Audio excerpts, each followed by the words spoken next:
사주팔자를 보다 보면 손에 꼽게 많은 사람들이 가지고 있는 대표적인 신살은 바로 화개살입니다. 그런데 이 화개살을 가지고 있는 사주를 보다 보면 잘 발현될 수 있는 화개살이 있고 반대로 그렇지 않은 사주도 있는데요. 그래서 오늘은 여러분들 사주팔자에 있는 화개살 강하게 발현될 수 있는 조건과 시기에 대해서 자세히 보는 법 쉽고 재밌게 말씀드려보도록 할 테니까 영상 끝까지 한번 봐주시면 좋을 것 같아요.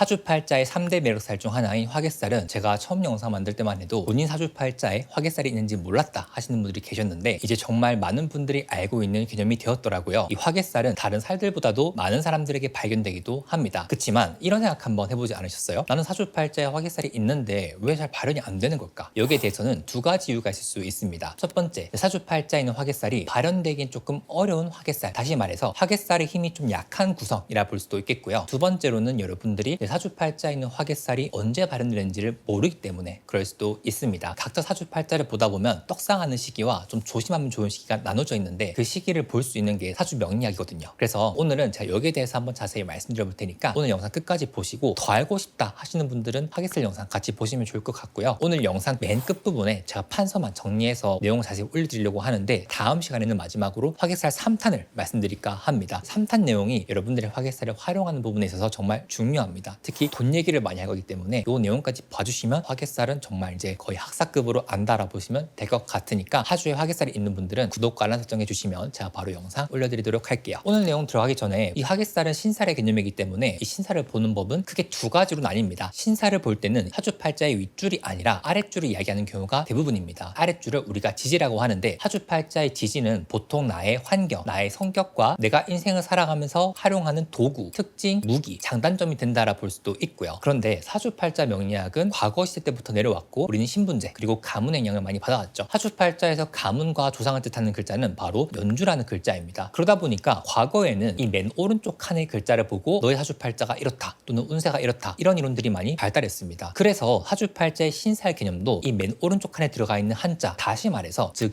태어난 해의 동물을 기준으로 궁합을 논하고 운세를 논하고 하는데 이러한 접근이 현대사회에는 맞지 않다라는 거예요. 현대사회에서 가장 중요한 글자는 개인의 자율성이 부상되었다라는 것을 감안할 때에는 바로 왼쪽에서 두 번째 글자인 일지를 봐야 합니다. 일지는 사주팔자에서 나 자신을 뜻하는 글자이기도 하고요. 내가 태어나면서부터 죽을 때까지 나를 가장 잘 대표하는 글자라 볼 수 있기 때문에 현대사회에서는 화개살, 도화살, 홍염살 같은 신살들도 일지를 기준으로 보는 경우가 조금 더 유효한 경우가 많더라고요. 그래서 저도 오늘 화개살을 보는 기준을 일지리 기준으로 말씀드린다는 걸 한번 주지해 주시면 좋을 것 같습니다. 자, 그럼 본격적으로 화개살 설명을 한번 말씀드려 보도록 할게요. 여러분들이 흔히 화개살 하면 알고 있는 한자는 진, 술, 축, 미라고 해서 용, 개, 소, 양 순서대로 이 네 가지 동물에 해당합니다. 사주팔자의 아랫줄, 즉 지지에 이 네 글자 중에 하나라도 있으면 보통은 화개살의 기운이 있다라고 보는데 이 네 가지 글자를 보시면 지금 다 색깔이 노란색이죠. 사주에 나오는 총 5가지 색깔은 각각 목화토금수라고 해서 오행을 뜻합니다. 이 노란색은 제가 방금 말씀드린 오행 개념에서 토라는 기운, 즉 땅의 기운, 흙이라고 얘기하는데 토라는 기운이 특히나 다른 오행들보다 화개살의 특징에 부합하는 경우가 많습니다. 예를 들어 나만의 고유한 취미나 취향이 있거나 지독하게 뭔가를 깊게 팔려고 하는 성향이 있거나 사람들이 관심 있어 하는 게 아니라 내가 좋아하는 것만 하려고 하는 기질, 종교와 철학, 운명학 같은 거, 특히 사주 이런 거를 좋아하시는 기질, 나아가서 예체능이나 굉장히 딥한 학문 좋아하는 이러한 기질이 사주팔자의 오행 토라는 특징과 조금 맞닿아 있어요. 그래서 진술충미라는 글자가 있으면 화개살이 있다라고 하는데 이 진술충미라는 글자가 단순히 있어서 화개살의 의미는 아니고요. 지금부터 말씀드리는 이러한 사주팔자의 구성은 눈여겨볼 만한 사주팔자의 화개살 구성이라 보실 수 있습니다. 차례대로 말씀드려 볼게요. 첫 번째는 사주팔자의 일지라는 칸, 왼쪽에서 두 번째 밑에 칸에 노란색인 분들, 진술충미라는 글자가 있는 분들은 화개살을 타고나신 분들이라 볼 수도 있습니다. 제일 많이 볼 수 있는 구성이면서 특히 화개살이 강하게 발현될 수 있는 구성의 하나라 볼 수도 있고요. 두 번째는 사주팔자에서 위아래 칸이 노란색인 경우, 즉 다시 말해 무진, 무술, 기미, 기축 이 네 가지 글자가 있는 분들은 사주팔자의 화개살을 강하게 타고났다라 볼 수도 있습니다. 이 두 가지를 섞어서 일주라는 칸, 즉 다시 말해서 왼쪽에서 두 번째 세로줄이 무진, 무술, 기미, 기축 이 네 가지 해당하시는 분들은 화개살이 매우 강하다라 볼 수도 있겠죠. 제가 앞에 설명드린 조건들은 눈으로 확인했을 때 화개살이 강한 사주 구성이라 보시면 되겠고 이 진술충미 네 가지 글자 중에서 진짜 화개살은 무엇인가를 보는 법을 한번 말씀드릴 건데 일지라는 칸을 보시면 되는데요. 일지칸에 어떤 한자가 있는지 확인해 주시고 제가 지금 말씀드릴 4가지 그룹에서 어떤 그룹에 해당하는지 보신 다음에 그 그룹에 해당하는 글자의 화개살이 여러분 사주팔자의 화개살이라 보실 수 있습니다. 일지라는 칸에 신금 그리고 자수라는 글자가 있는 분들은 진토라는 글자가 진짜 화개살에 해당한다 볼 수 있고요. 사화 또는 유금이라는 글자가 일지칸에 있는 분들은 축토라는 글자가 순도 높은 화개살을 의미한다 보실 수 있습니다. 해수 또는 묘목이라는 글자가 있는 분들은 mik토라는 글자를, 임목, 오화라는 글자가 있는 분들은 술토라는 글자가 진짜 화개살에 해당한다 볼 수 있어요. 이렇게 보니까 화개살에 해당하는 모든 글자가 다 노란색이죠. 그래서 사주팔자를 설명하시는 분들은 쉽게 설명하기 위해서 노란색이 많다, 화개살이 있다 라고 보신다고 하지만 이러한 접근은 쉽게 보려고 하는 것이기 때문에 이번 시간에는 여러분들이 이 영상을 통해서 내 사주팔자에 진짜 강한 화개살이 있구나 없구나는 확인해 보시면 됩니다. 그리고 이 화개살을 확인해야 되는 이유가 뭐냐면은 화개살이라는 거는 빛을 덮는다라는 의미가 있는데 연다, 오픈한다가 아니라 클로즈한다라는 의미가 있다 보니까 이 화개살은 사주팔자에서도 특히 어떠한 기운을 끝낸다, 닫는다라는 의미가 있습니다. 이 화개살의 원래 의미인 숨겨두었던 빛, 내 사주팔자에 담겼던 이 빛이 만개하는 순간이 있는데 그래서 두 번째는 내 사주팔자에 있는 화개살은 과연 언제 발현되는가, 내 사주팔자의 화개살이 발현될 수 있는 시기를 한번 말씀드릴까 합니다. 우선 여러분들이 이 내용을 알기 전에 화개살이 발현되면 돈을 많이 버느냐 또는 뭔가 내가 인생이 잘 풀리느냐 그런 의미도 있을 수 있지만 화개살은 기본적으로 여러분들의 전문성, 내가 열심히 덕질해왔던 파왔던 나만의 분야, 예체능적인 기질, 소질 그 외에 내가 하는 사업이나 서비스 같은 것들이 대박이 나서 잘 풀리는 경우를 의미한다라 보거든요. 그렇기 때문에 이 내용을 보시기 전에 저랑 꼭 약속했으면 좋겠는 것은 제가 구체적인 연도를 한번 짚어드릴 건데 이 연도에 당도하기 전에, 이 연도를 여러분들이 맞이하시기 전에 미리미리 열심히 해당하는 부분을 준비해서 내 인생이 점프할 수 있도록, 성장할 수 있도록 그 기점으로 한번 삼아주시면 좋겠다라는 거예요. 자, 그러기 위해서는 4가지 진술충미 글자들마다 함께 반응하는 글자를 알아야 합니다. 그러니까 여러분들 사주팔자에 화개살이 진술충미 중에 어떤 글자인지 확인하시고 제가 지금 각각 말씀드릴 해당하는 글자와 내 화개살이 바로 옆에 있는지 그리고 몇 년도에 해당하는 글자가 들어오는지를 보시면 되는데, 자, 첫 번째 용을 뜻하는 진토라는 화개살이 사주팔자에 있는 분들은 쥐를 뜻하는 자수, 개를 뜻하는 술토라는 글자가 사주팔자에 같이 있거나 운으로 들어올 때에 화개살이 발현된다라 볼 수 있습니다. 자, 두 번째 개를 뜻하는 술토는 오화라는 글자가 사주에 있을 때 또는 진토라는 글자가 사주에 같이 있을 때 화개살이 발현되는 구성이라 볼 수도 있고요. 세 번째 소를 뜻하는 축토 화개살은 닭을 뜻하는 유금, 양을 뜻하는 미토라는 글자가 사주팔자에 같이 있거나 운으로 들어올 때에 화개살이 열린다라 볼 수 있고요. 마지막으로 양을 뜻하는 미토 화개살, 토끼를 뜻하는 묘목이라는 글자, 소를 뜻하는 축토라는 글자와 같이 있거나 운으로 들어올 때에 화개살이 열린다라 볼 수도 있습니다. 그럼 제가 예시를 하나 가지고 왔어요. 자, 그럼 우선 첫 번째로 우리는 일지를 봐야 합니다. 그쵸? 이 사주팔자는 갑자일주라고 해서 일지에 해당하는 글자가 자수이죠. 자, 그럼 이 자수라는 글자는 어떤 글자가 화개살이 당하죠? 네, 바로 옆에 진토라는 글자입니다. 근데 이 사주팔자에서 진토라는 글자는 공교롭게도 자수 바로 양옆에 있죠. 그러면 이러한 사주팔자 구성은 화개살이 굉장히 강하게 작용할 수 있다라고 볼 수 있습니다. 그럼 예를 들어서 이 사주팔자에 자수라는 글자가 있는데 진토라는 글자가 없는 경우도 있겠죠. 그러면 이러한 경우에는 사주팔자 화개살이 없다라 볼 수 있지만 진토라는 글자가 들어오는 시기가 있습니다. 바로 2024년이었어요. 2024년에 이 사주팔자는 화개살을 좋은 능력치로 발현시킬 수 있겠다라 볼 수도 있겠죠. 운으로 화개살이 들어올 때 그 연도에는 관련한 활동을 할 때 생각보다 좋을 수 있다, 대박이 날 수 있다, 잘 될 수 있다라 볼 수 있거든요. 이 사주팔자의 주인공은 저의 정말 절친인 왁시님의 사주입니다. 기본적으로 화개살이 강한데 이 강한 화개살이 자수라는 글자와 맞물려서 전세계 배틀에서 우승하고 세계 챔피언급으로 춤을 추고 계시죠. 이런 식으로 연도마다 특정한 지지가 있거든요. 여러분들이 만세력으로 보시면 되는데 내 생년월일 입력하시고 밑으로 쭉 내리다 보시면은 연도가 있을 겁니다. 이 연도의 밑에 보면요, 제가 방금 말씀드렸던 동물 글자들이 있어요. 그쵸? 24년도에는 진토, 25년도에는 을사, 26년도에는 오화, 27년에는 미토 이렇게 있죠. 조금 더 편의를 위해서 제가 연도를 한번 말씀드려 볼게요. 2026년도는 오화라고 해서 말의 해이라 볼 수도 있습니다. 그러면 이 말과 해당하는 화개살은 사주팔자의 술토라 볼 수 있죠. 2027년은 정민년이라고 해서 이 미토라는 글자 반응하는 글자는 묘목이라는 글자와 축토라는 글자였죠. 사주팔자 이 두 가지 글자가 있으면 이 시기가 나의 시기라 볼 수도 있으니까 한번 잘 노력해 주시면 좋겠고요. 29년도는 기유년이라고 해서 유금이라는 글자가 강합니다. 이 유금이라는 글자 반응하는 화개살은 사주팔자의 축토라는 글자, 즉 축토를 가지고 있는 분들은 29년을 좀 노려볼 만하다 볼 수 있고요. 2030년은 경술년이라고 해서 술토라는 글자, 즉 개의 기운이 강한 시기입니다. 이 술토라는 글자와 관련된 화개살은 진토 화개살과 오화라는 글자라 볼 수도 있겠죠. 2032년은 인자년이라고 해서 이 자수와 반응하는 화개살은 진토라고 볼 수도 있습니다. 이런 식으로 내 사주팔자의 일지를 기준으로 보는 화개살이 무엇 무엇인지 글자를 한번 확인해보고 제가 말씀드렸던 이 연도들 확인해보셔서 그때가 나의 화개살을 발현될 수 있구나 아시면 되고 내 사주팔자는 언제 좀 중요한 타이밍인지 보시면 될 것 같아요. 26년도가 병오년이라고 해서 오화라는 글자에 해당하니까 오늘 제가 말씀드리고 있는 진술충이라는 글자 중에서 오화라는 글자와 반응하기 좋은 화개살은 바로 술토이죠. 토르님 왜 벌써부터 내년을 보죠? 라고 하시는 분들이 계실 텐데 양력 7월부터는 다음 해에 운을 보시면 좋거든요. 26년도에 운이 좋은 사람은 벌써부터 운이 올라가는 거를 느낀다라 볼 수 있고, 자 그러면 이제 한번 예시를 한번 드려볼게요. 자, 이 사주 같은 경우에는 순서대로 이모, 기유, 무술이라고 하는데 이 술토라는 글자가 일지에 딱 있다. 아 그러면 이 사주팔자는 일단 일지에 진술충이라는 글자가 있으니까 화개살이 강한 사주팔자구나를 딱 알 수 있겠고, 한 가지 더 이 사주팔자는 나를 뜻하는 일주라는 칸에 무술이라는 글자가 있다. 즉 다시 말해서 위아래가 강한 화개살로 이루어져 있으니까 화개살 잡채인 사주팔자라 볼 수도 있습니다. 그리고 이 술토라는 화개살과 반응하는 글자들은 오화라는 글자 그리고 진토라는 글자가 들어올 때다 볼 수 있겠죠. 2026년도가 병오년이라고 해서 오화라는 글자가 들어오니까 이 사주팔자는 뭐다? 화개살이 지금쯤 크게 발현될 준비를 하고 있다. 내년이 화개살을 잘 쓴다면 좋은 시기다라 볼 수도 있겠죠. 이 사주팔자는 올데이 프로젝트라는 그룹의 타자님이에요. 올데이 프로젝트라는 그룹 자체가 요즘 굉장히 화제인데 이렇게 데뷔한 신인이 화제를 받는 경우에는 분명히 그 멤버들마다 사주팔자 구성이 특이한 게 있거든요. 그 중에 제일 눈길이 가는 멤버가 사실 타자님이에요. 진짜 화개살 그 잡채인 사주팔자, 여기에 더해서 시기 자체도 너무 괜찮다라 볼 수도 있겠죠. 두 번째 예시 사주팔자는 립제이님 사주팔자입니다. 립제이님 사주 같은 경우에는 지금 좀 특이한 게 일지 자체가 술토라는 글자로 이미 화개살을 타고났다라 볼 수 있는데 오른쪽 두 칸을 보면 다 토라는 균을 점철되어 있죠. 이러한 경우에는 화개살이 굉장히 강하게 발현되기도 하거든요. 예술성 그 자체인 사주팔자. 그래서 립제이님이 지금 수월파를 나오면서 또 본인의 주가를 높이고 있다는 측면에서 봤을 때 아 립제이님은 내년에도 괜찮겠구나라는 생각이 들었습니다. 자 그리고 세 번째 사주팔자를 가지고 왔습니다. 자 이 사주팔자는 무자일주라고 하는데요. 이 사주팔자는 진짜 화개살이 없는데요라고 할 수 있어요. 네 맞습니다. 근데 자수라는 글자가 일제이기 때문에 화개살이 언제 들어온지는 알 수 있죠. 바로 진토라는 글자가 화개살이 볼 수 있는데 이 사주팔자는 화개살이 들어오는 시기 즉 2024년도에는 어땠는지를 보시면 좋아요. 이 사주팔자의 주인이 가비님이거든요. 가비님에게는 2024년도가 화개살이 당하는 글자였는데 제가 방금 말씀드렸던 것처럼 이 진토라는 화개살은 자수라는 글자와 만날 때 뭔가 열리는 게 있다고 말씀드렸죠. 실제로 가비님이 2024년에 굉장히 주가를 거의 최정점으로 찍으면서 활동을 하셨잖아요. 그런데 동시에 진토라는 글자 입장에서 봤을 때는 자신을 깨워주는 글자인 자수와 술토가 같이 있는 구성이라 볼 수 있겠죠. 그러면 다음 시간에는 이 화개살 밑에 있는 글자를 봤을 때 비견겁재, 식신상관, 편재정제, 편관정관, 편인정인 이 10성을 기준으로 화개살까지 보시면 화개살은 정말 완벽하게 다 봤다라 볼 수 있거든요. 그래서 이거 내용 제가 준비해서 한번 다음 시간에 말씀드리도록 할 테니까 사주팔자 화개살을 잘 쓰시고 싶으신 분들은 구독과 알람 설정해 주시고 조금만 기다려 주시면 감사드리겠습니다.